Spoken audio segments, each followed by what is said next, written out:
je me disais, quelle différence y a-t-il entre les sacrements et la divine volonté?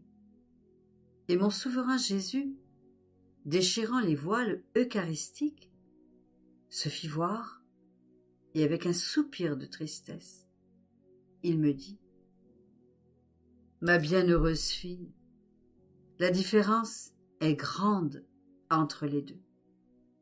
Les sacrements sont les effets de ma volonté. Par contre, ma volonté est vie, et par sa puissance créatrice de vie, c'est elle qui forme et donne vie aux sacrements. Les sacrements n'ont pas la vertu de donner vie à ma volonté, car elle est éternelle et n'a ni commencement ni fin. Mon adorable volonté occupe toujours la première place en toute chose, et possédant par nature la vertu créatrice, elle crée les choses et la vie elle-même, partout où elle veut, quand et comment elle veut. On peut dire que la différence est celle qui existe entre le soleil et les effets que le soleil produit. Ceux-ci ne donnent pas vie au soleil, mais reçoivent la vie du soleil et doivent rester à sa disposition, parce que la vie des effets est produite par le soleil. Les sacrements sont reçus en un certain temps, en un certain lieu et en certaines circonstances. Le baptême est donné une fois et c'est tout. Le sacrement de pénitence est donné lorsque la créature est tombée dans le péché. Ma vie sacramentelle elle-même est donnée une fois par jour. Et la pauvre créature ne ressent pas en elle, dans cet espace de temps, la force, l'aide des eaux baptismales qui la régénèrent continuellement, ni les paroles sacramentelles du prêtre qui la réconfortent continuellement, en lui disant « Je t'absous de tes péchés ». Et la créature ne trouve pas non plus, dans ses faiblesses et les épreuves de la journée, le Jésus sacramentel qu'elle peut prendre avec elle durant toutes les heures de la journée. Par contre, ma divine volonté, possédant l'acte premier de vie et étant capable de donner la vie, maintient, par son empire, l'acte continuel sur la créature, et à chaque instant lui donne comme vie la vie de lumière, la vie de sainteté, la vie d'amour, la vie de force d'âme.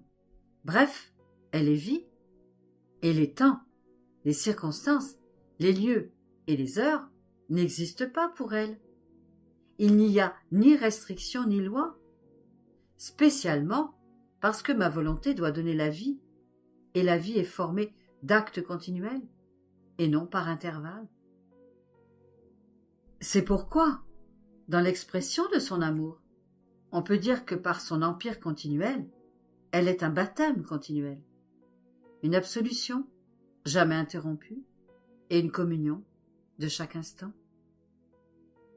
Plus encore, du fait que notre volonté fut donnée à l'homme au commencement de sa création, comme vie éternelle vivant en lui, telle était la substance, le fruit de la création.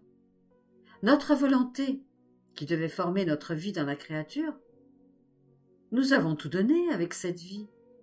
Il n'est rien dont elle aurait pu avoir besoin et qu'elle aurait pu ne pas avoir trouvé dans notre volonté. On peut dire qu'elle aurait eu à sa disposition tout ce qu'elle aurait voulu. Aide, force d'âme, sainteté, lumière, tout était mis en son pouvoir.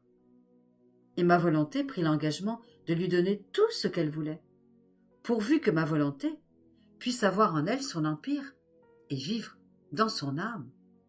Il n'était par conséquent pas nécessaire d'instituer les sacrements lorsque l'homme fut créé, parce que dans ma volonté, possédant le commencement et la vie de tous les biens, les sacrements comme instruments de secours, de guérison et de pardon n'avaient aucune raison d'être. Mais lorsque l'homme rejeta notre volonté. Il se trouva alors sans vie divine, et donc sans vertu nourrissante, sans l'acte continuel de réception d'une vie nouvelle et croissante.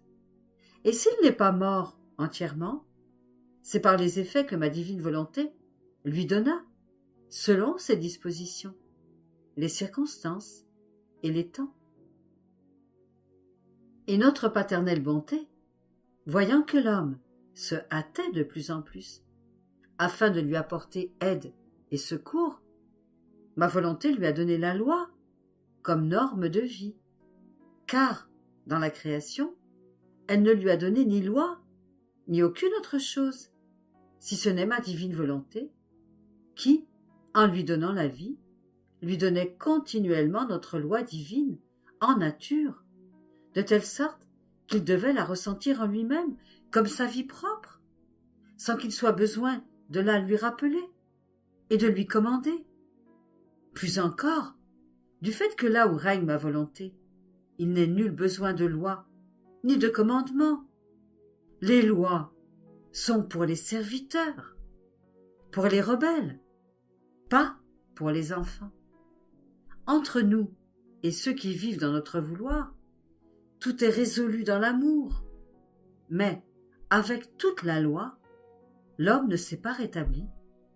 Et comme l'homme avait été l'idéal de notre création, et que c'est pour lui seul que tout avait été créé, je voulais venir sur la terre par les hommes, et pour leur donner un meilleur soutien, des remèdes plus complets, des moyens plus sûrs, et des secours plus puissants.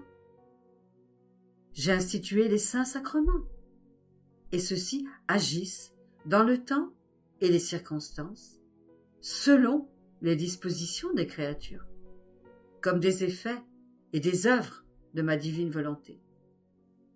Mais si, avec tout ce grand bien, l'âme ne laisse pas entrer en elle ma divine volonté comme vie, elle gardera toujours ses misères, une moitié de vie, et elle sentira ses passions vivantes. La sainteté, le salut lui-même seront toujours précaires, parce que seule ma volonté qui se donne comme vie continuelle forme le doux enchantement des passions, des misères, et y forme les actes opposés de sainteté, de force d'âme, de lumière et d'amour dans les maux des créatures, de sorte que le vouloir humain sentant le doux enchantement, la créature sent couler dans ses mots la beauté, le bien et la sainteté de l'acte de vie continuelle que donne ma volonté. Sous son doux et suave empire, et la créature la laisse faire ce qu'elle veut. Car un acte continuel qui donne la vie éternelle ne peut jamais être atteint au moyen d'autres actes, d'autres aides ou d'autres moyens, si forts et saints qu'ils puissent être, pour faire le bien que peut accomplir un acte continuel.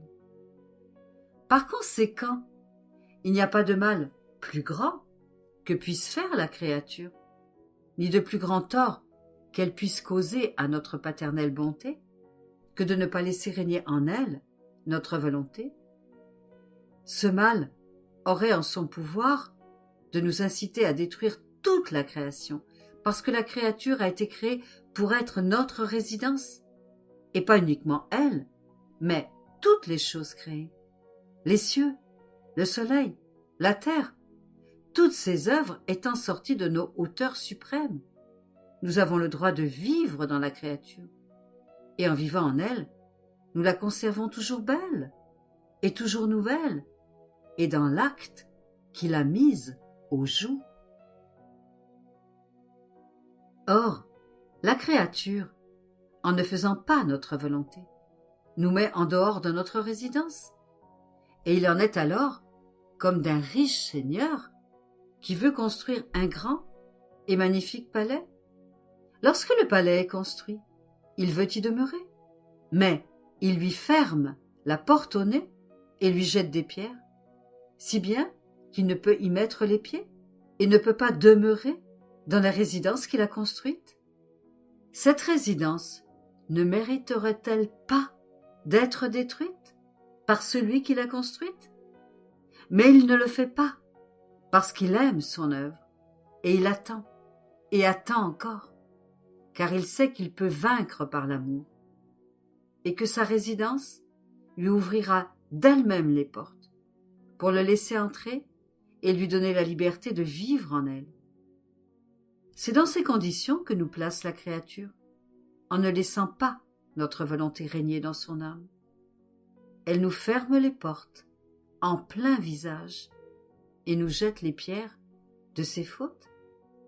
Et nous, avec une invincible et divine patience, nous attendons, et la créature ne voulant pas de notre volonté en elle comme vie, avec une paternelle bonté, nous lui donnons les effets de notre volonté, que sont les lois, les sacrements, l'Évangile, les secours de mes exemples et de mes prières pour elle. Mais malgré ce grand bien, rien ne peut égaler le grand bien que peut faire ma volonté, comme vie éternelle de la créature. Parce que ma volonté est ensemble toute la loi, les sacrements, l'Évangile, la vie, et elle signifie tout. Elle peut tout donner. Elle possède toutes choses. Cela suffit pour comprendre la grande différence qu'il y a entre ma volonté, comme vie continuelle dans la créature, et entre les effets qu'elle ne peut pas produire de manière pérenne, mais selon les circonstances, dans le temps, dans les sacrements eux-mêmes. Et bien que les effets puissent apporter de grands biens, ils ne peuvent jamais parvenir à produire tous les biens que la vie de ma divine volonté régnant et dominant dans la créature peut produire.